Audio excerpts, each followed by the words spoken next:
guys, episode 7 now. Today, I'm going to be prepping the loom ready to go in. So we're going to start on the back because the back is the easiest. Mostly what you've got is you've got your lights back here, your reverse lights and plate lights. So it's simple. Plus, most of the cable is already terminated. So if we look at the wiring loom and we match up the colours, it should be fairly straightforward. Let me show you what we've done. Okay, so what we've got on this part, so I'm starting from this side and it will run the entire way along here, through this side, and then through here where it'll go to the fuel pump and run forward. So it is the easiest part and it doesn't require me to go near where Al's doing this last little bit of welding, so fairly easy. One thing to remember on here is to make sure you get your ground straps on, because this is a negative earth car. don't forget to put these on. We've also then got our reg lights and another ground. See, the black here is the ground. Black, super simple, it's straightforward, especially if you've taken your previous loom out. You can sort of just mock where you saw it come from and it'll all line up, and then you can get a little bit more precise, go through your wiring diagram depending on the year you've got or loom you've got, and just start plugging bits in. So let's get to it.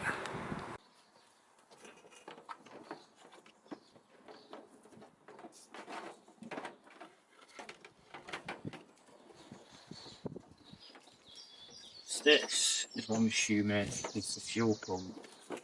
Show you here. So here we have our diaring diagrams. That's not right. Opening browser. Continue. Oh, this is so annoying. So as you can see here, this is all years. So what we want to do, see, it says here 62 to 64. So you want to find 70 to 72. That's 71, 72. It's going to be interesting because I am not 100% sure. Let's check what numbers are on the actual loom.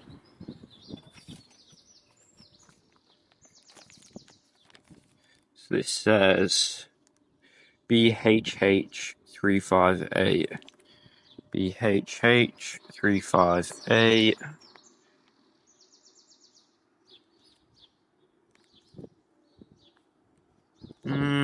Yep, none of these match up to that.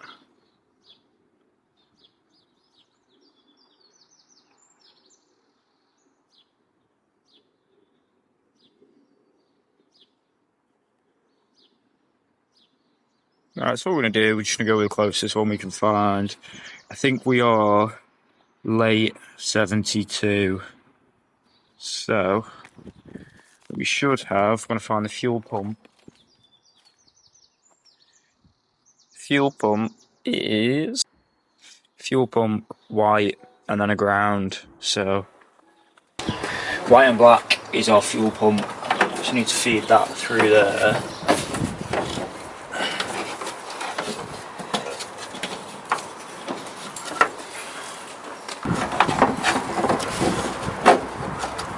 Would make sense, wouldn't it?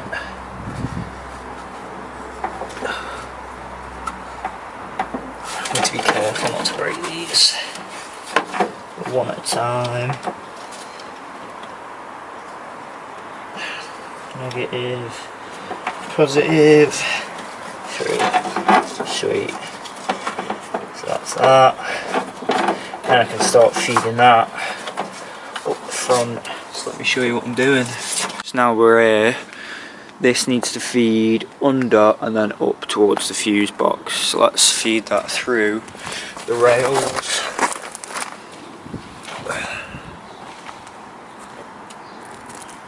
So it goes through this one. Let's find it.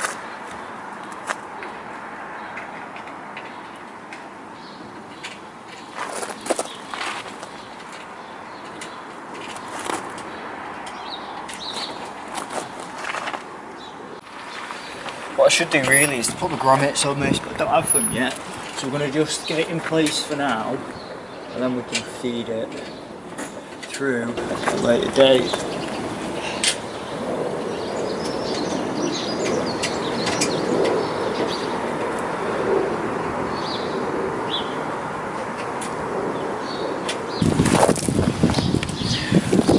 What I've done is to run the cable along there, through there, and then up towards the front, at which point it's going to have to go to the engine bay. So I'm just going to tuck it up through the trans tunnel at the moment so it's not hanging about in any wet floor.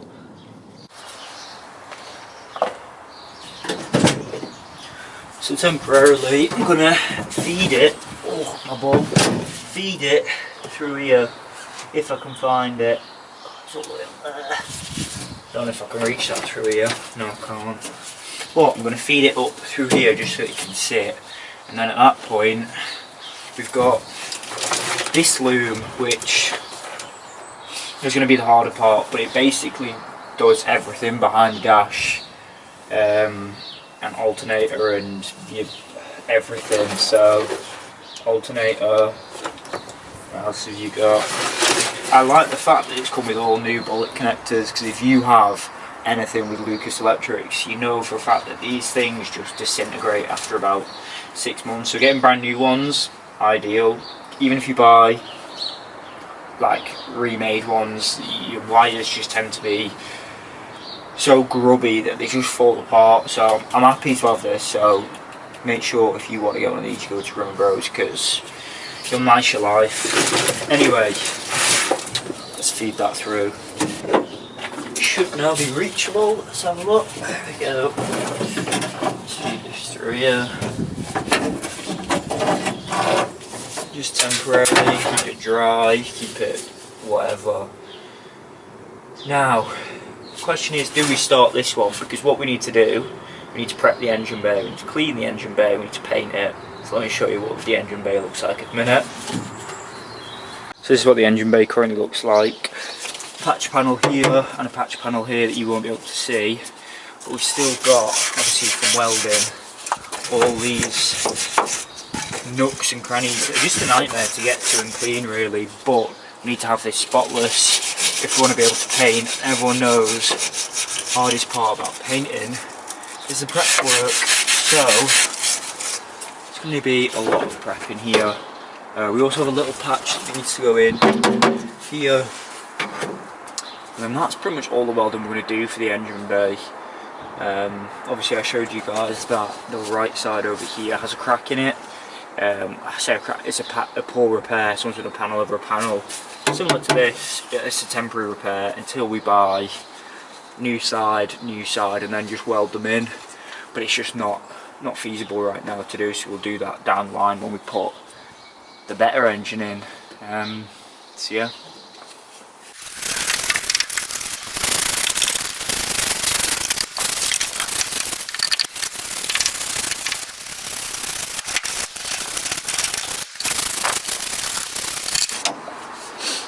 What I could do is to drop the subframe off, but I have to wheel this about to get it in and out of the garage to work it on. So that'll be getting done when we do the bushings.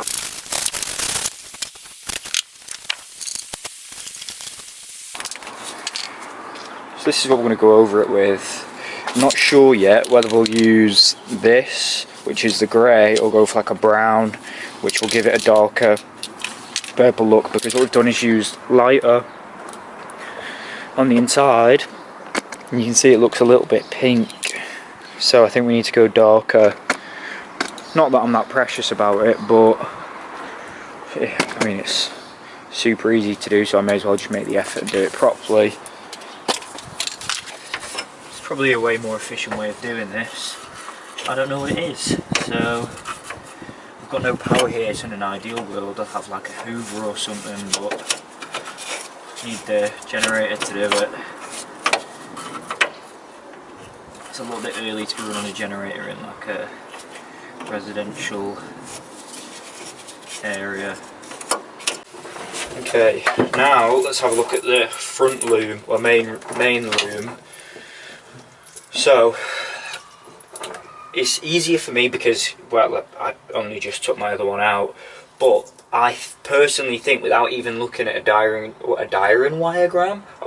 diagram, there's a few connectors that make it obvious where things go. So, for example, steering column, that's obvious. A few grounds here, bulbs. These little bulbs are for your tack and your speedo. So this obviously sits here and runs behind your in there. So what we could do really is to get that fed up through there, and then we have some stopped cables over here. Check those are ground, and then this grommet is also a giveaway because that goes in the firewall. We've also got one here, which is where it should feed through. I'm not going to feed it through yet because we still have to paint the engine bay. Another connector that's an obvious giveaway, alternator. So that gives you a rough idea of where things need to go. It's also done directionally, so you can see where these things branch off. They tend to point in the right direction, which makes things a lot more simple. But yeah, what we'll do, we're going to get part of this where it goes. We're not going to get all of it in place, but we are going to attach this up here. So now, let's get this off.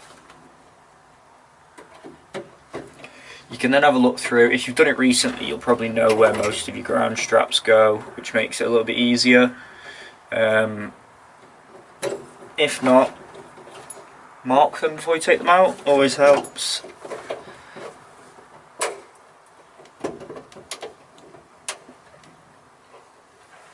So I'm not going to tighten this all the way up because we just want to be able to move this about freely as we need. And then this thing gives us a clear idea of what's going on behind here. So this one, steering column. So let's feed that down there. Move our, I think that's the temperature sender or oil sender. Reader. Let's move this out of the way. We can then go here, and we've got this going to there. Wrong way. Help if you put it the right way, always a good tip. So that goes in there, like that.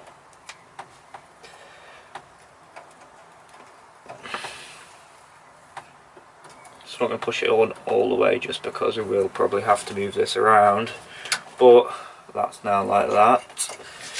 Then we can have a look at these bits.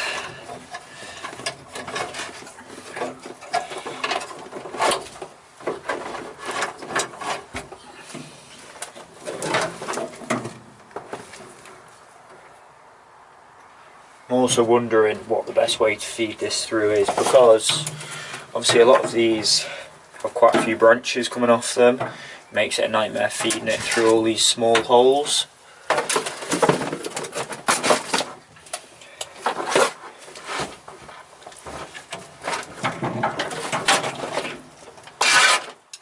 So, inline fuse. This, I'm not too sure what this is, but it is green and pink. So we can have a look at our wiring diagram. See what green and pink is. Let's see. Green and pink, green and pink. I'm not seeing any green and pink. Oh, maybe down here. Green and red, is that? Just go into my lights, or could be the washer motor, which would make a bit of sense. So let's see. Solid green is also your tack and such. So we've got a few solid greens up here.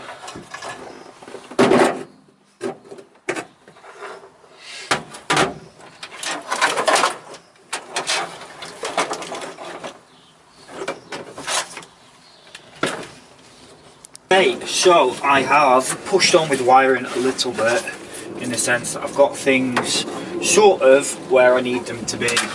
So the loom is now going through the firewall. So let me show you what I've done with the rest of the loom up front.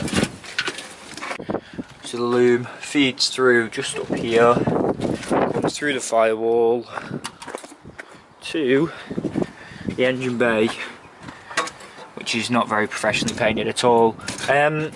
So we can see here again another obvious connector, which is, where's it gone? Here we've got the alternator there, so that's obviously going to come in this area.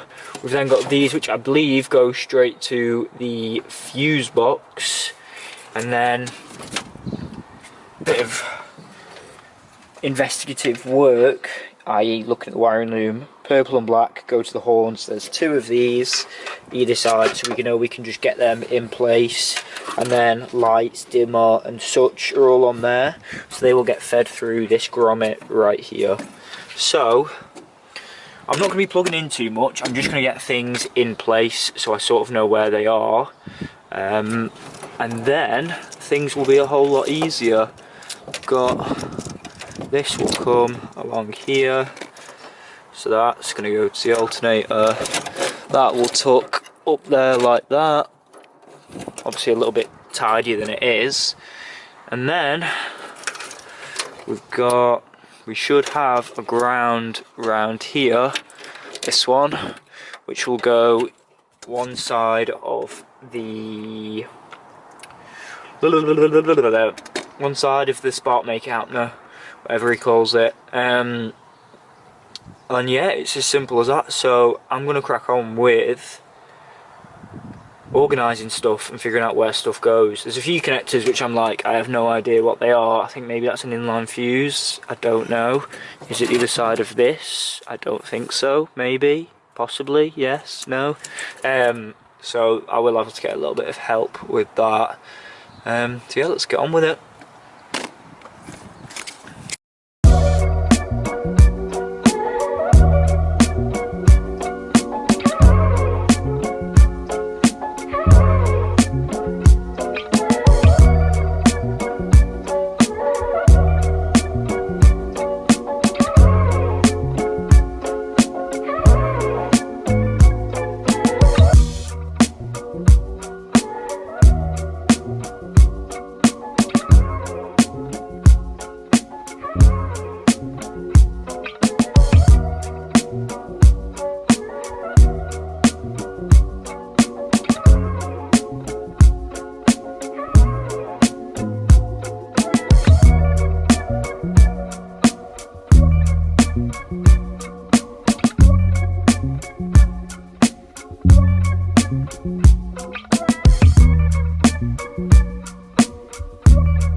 So I did want to do some sort of shaved engine bay, but realistically in this car with a stock loom it's just not feasible, because look at the size of that thing. It's not feasible to do. So let's show you what I've done. Horn, and then I've fed the lights through here. Horns again, same side, and then that's tight under here. Then alternator. We read what that was 2 seconds ago and I forgot already. These are one side of the fuse box. These are the other side of the fuse box, I think, not 100%. This brakes, so that goes onto the brakes, brake line, so I can see power my brake lights. Ground straps, so I'm assuming one of them is here and the other one is somewhere else, but we'll figure that out.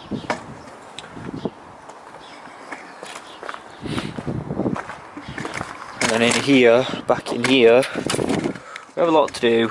Obviously there's ground straps which are obvious, but to be honest, once I get parts, I think that's going to be the easiest thing to do, just plug in as I go and figure it out.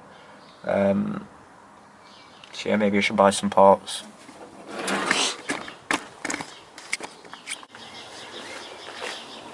So this part, which we fed up before from the rear loom, I think I may have done incorrectly. I don't think this is actually going up the front. I'm guessing, based off the fact that it's got this red tape on it, this may actually be around the back. Not sure. So I've noticed that none of these actually have the battery strap on them, so I may have not got the right thing. Also as well, this loom is for two 6-volt batteries, but we'll convert it to one 12-volt because it just makes sense. Right, so that is it for part 1 of installing the loom. Next time we'll be dropping the engine in, and then we can get things plumbed in, and it'll start to make a bit more sense where things are going. Also, I think I was wrong with where I am installing the part through the transmission tunnel. That is most likely where the battery goes, so yeah, more coming next time. You probably noticed as well that I skipped out a big chunk there, and one minute the engine bay was not painted, the next minute it was. So the black's just a temporary for now. Obviously there's a lot of repairs that need to be done in the engine bay, so panels will be going in anyway. This is just so that I can get things in place, drop the engine in, and do the first test to make sure things are where they need to be. So it will. I know a lot of purists are probably looking at that colour and going, that's wrong, but it's only temporary, it won't be staying black. So yeah, thank you for watching, and part 2 of the loom coming very soon.